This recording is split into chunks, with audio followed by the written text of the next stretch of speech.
I hope that the comments I'm about to make will not offend the questioner too much and some people around here. I think there is a fundamental misstatement of the issue in the question.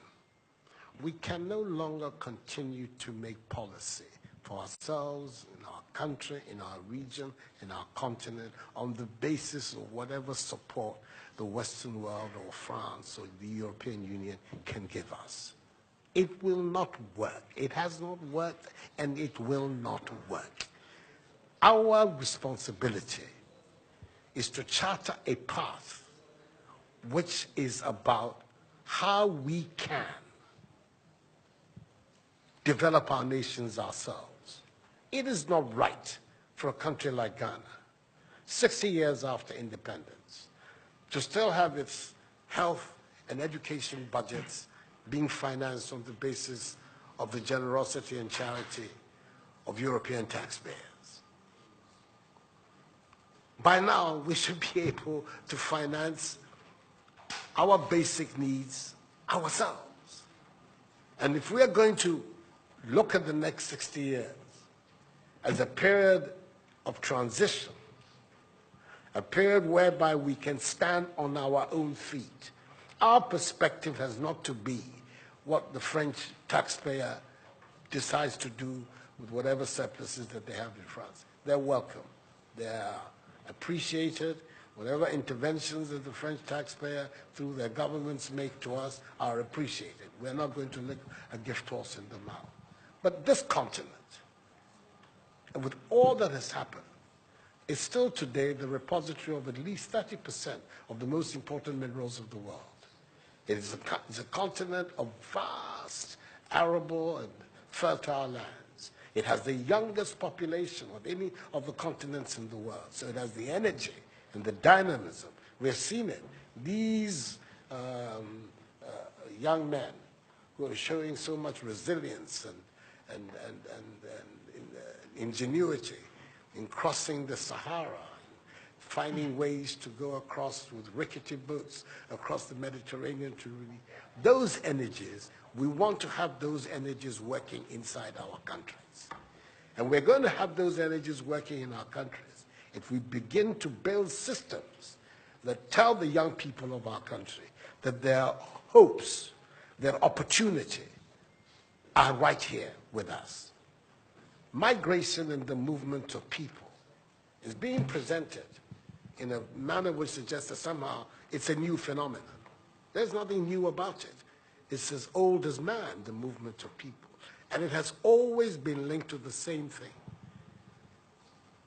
The failure of where you are to provide you with an opportunity, so you move somewhere else. Those of you who are familiar with 19th century European history would know that the biggest wave of immigration in 19th century Europe, the latter part of it, came from Ireland and from Italy. Waves upon waves, generations of Italians and the Irish people left their countries to seek the American paradise, largely because Ireland was not working, Italy was not working. Today, you don't hear it. Italian young people are in Italy. Irish young people are in Ireland. We want young Africans to stay in Africa. And how are they? And it means that we have to get away from this mindset of dependence. This mindset about what can France do for us. France will do whatever it needs to do for its own sake. And when those coincide with ours, tant mieux, as the French people say. But our main responsibility as leaders, as citizens, is what we need to do to grow our own countries. What are the institutions that work, that would allow us to have good governance, to have accountable governance, to make sure that the monies that are placed at the disposal of leaders are used for the interests of the state and not for those of the leaders, to have systems that allow for accountability, that allow for diversity, that allow for people to be able to express themselves and contribute to fashioning the public will and the public interest. Our concern should be with what do we need to do in this 21st century to move Africa away from being cap in hand and begging for aid, for charity, for handouts. The African continent, when you look at its resources, should be giving monies to other places. We have huge wealth on this continent, in our own country of Ghana. And we need to have a mindset that says, we can do it. Others have done it. We can also do it. And once we have that mindset, we will see it as a liberating factor for ourselves. We keep talking about how it was that Koreans, Malaysians, Singaporeans, who got their independence at the same time as us. We're told of that at the time of Ghanaian independence, per capita Ghanaian income was higher than that of Korea. Today, Korea is part of the first world. So is Malaysia. So is Singapore. What happened? Why did they make that transition? And 60 years after independence, we are where we are. Those are the matters that should concern all of us as Africans, as Ghanaians.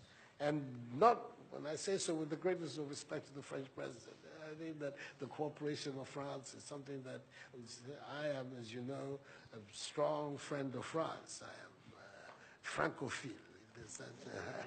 So I don't have any difficulty with that. But I'm talking about our own propulsion, what we need to do to get our countries to work so that we can create the conditions that would allow our young people to forego this hazardous effort to get to Europe. They're not going there because they want to. They're going there because they don't believe they have any opportunities in our countries. So that should be our focus.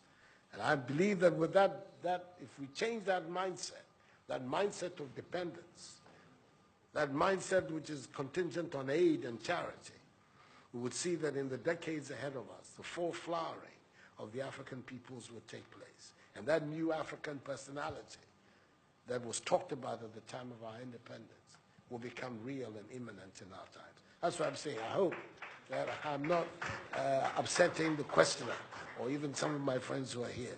But these are my strongly held beliefs. And that is the reason why I've adopted as the slogan of my presidency, of my period of the Supreme Office of Ghana, that we want to build a Ghana beyond aid. A Ghana which is independent, which is self-sufficient, that is capable of standing on its own feet and building its own life. We can do it if we have the correct mindset to do so. Mr. President, those are my contributions.